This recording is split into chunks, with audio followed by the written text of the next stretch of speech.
Wele Hubertusa. Ostatek października to tyżka jeszcze jest zdziebko lasów, napoczynałem się gony, znaczy się polowania, jak to po polskiemu się godo. Ja już sam kiedyś rządził o tym, że Starzyk od mojej świekry był fyrsztym, takim obergojnym, nadleśniczym, jakby do teraz szło powiedzieć. Wiele też ta moja świekra poradziła sprawiać, jak ci tu jej starki Starzyka dawni bywało. A wszystko to u nich było pierwej dobro azista, dobre towarzystwo, we którym trzeba było dawać pozór, co i jak się robi, co i jak się godo, bali na wszystko. A ku temu najważniejszy to ci był we tej wsi dziedzic. Jak już skorzy powiedział, we październiku napoczynałem się te najważniejsze gony, które są skuplowane za takim srogim świętym Hubertusem. Nie metlać go za naszym Bercikiem, nie. Święty Hubertus żółci łamził po tym gryfnym świecie, kaś tak od 656 roku, a że mu się zemrzyło chyba we 727 roku. Już od ostatka XVII wieku zrobili ci go patrony myśliwców, jegrów, gojnych i kogo tam jeszcze po lesie ciepie.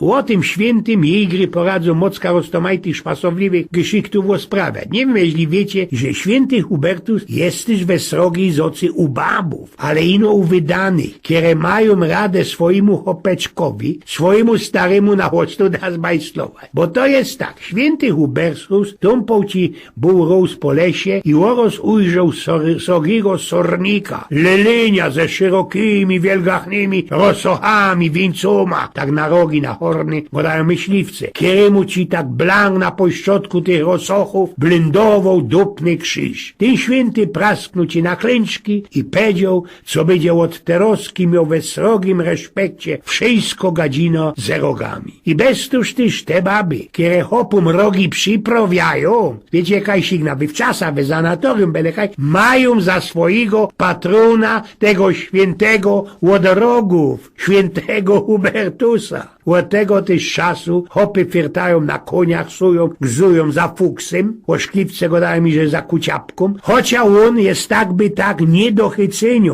grał nikiej baba ze cudzym hopem we prikolu. Prawda? Ale wspomniał o dziedzicach. Polskie paniska puny, u których na gorczku pełno było familiantów, haśników, służących i inszych dworskich halastry, była ci zawdy bezima zwierzyna, gadzina leśno, skuli tego mieli też na wycugu swoich łowczych, szczelców, polowników, dojeżdżaczów, ptoszników, sokolników, zwierników, szczwaczów, psiarczyków i kogo tam jeszcze. Jedne, co mieli we pierunym respekcie, to, co od Wielkiej Soboty, a że do skludzenia wszystkich łobieli, wszystkiego zboża ze pola, nie było polować na nic. Byli też ale w ten czas i liczne nieszczęsne cufale. W lasach cholera ci Bożo, jeden ze srogich arystokratów, zabrane panisko, poszł na gon na dziki. Pech chciał i że jakiś ich poszczelony kiernos, kędros, ciepnął się na tego jegra i ci go festelnie użarł, festelnie po haratu. Posłali po starego gojnego do dwora, żeby fejlem, co by o tym wszystkim nieszczęściu powiedział tej ichni gryfini. Bocie, panie Grolik, i no opaternie powiedzieć gryfinie, co się żeby się za fest nie przelękła.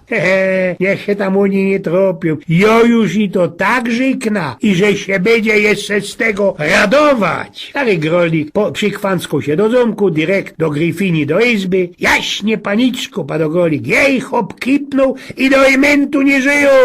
Jezusku, Maryjko, jezdeku się, wrzeskła gryfini, blank ci kopertła na ziem. W te pędy przyleciał ci ichni kamerdynek, śleciały się wszelkie frelki ze tego cołkiego dwora, ten cołki fraucymer i naboczli cucić zemglono gryfini. Ktoś ich kozał dać znać doktorowi, a jeden nasz Grolik styrcał ci w ece izby i chichał się jeszcze z tego cołkiego bajzdu i rumraju. Jeszcze chwilkę te szykowno gryfini otwarła ci ślepia, przyszło kuni stary Grolik, ugibał się, nakłonił kuni i padł i do ucha. A dyć paniczko, to wszystko, co powiedział, to był szpas, to blank nie była prawda. Nasz pan grof żyją, ino się zdziebko ożebraczyli, osharatali, no są zdziebko niemocny. Pomboczku, całkie szczęście, że on żyje. No to steroski się, paniczko, na isto radują oni, ja? Prawda? Przy gonie jest i biesiada. A już przy takiej gościnie jest naisto zwada, o której pisał już ci Jan Kochanowski. kufle lecą jako grad, a na drugi już jęczy, wziął konwią, aż mu na łbie zostały obręcze, potem do arkebuzów, a więc to biesiada. Jeśliście tak weseli, jakaż u was zwada? Bo u nas zawdy przy biesiaje musi być jakoś ikaja. Bez tego Polok nie poradzi rychtycznie żyć. Eugen z Pnioków.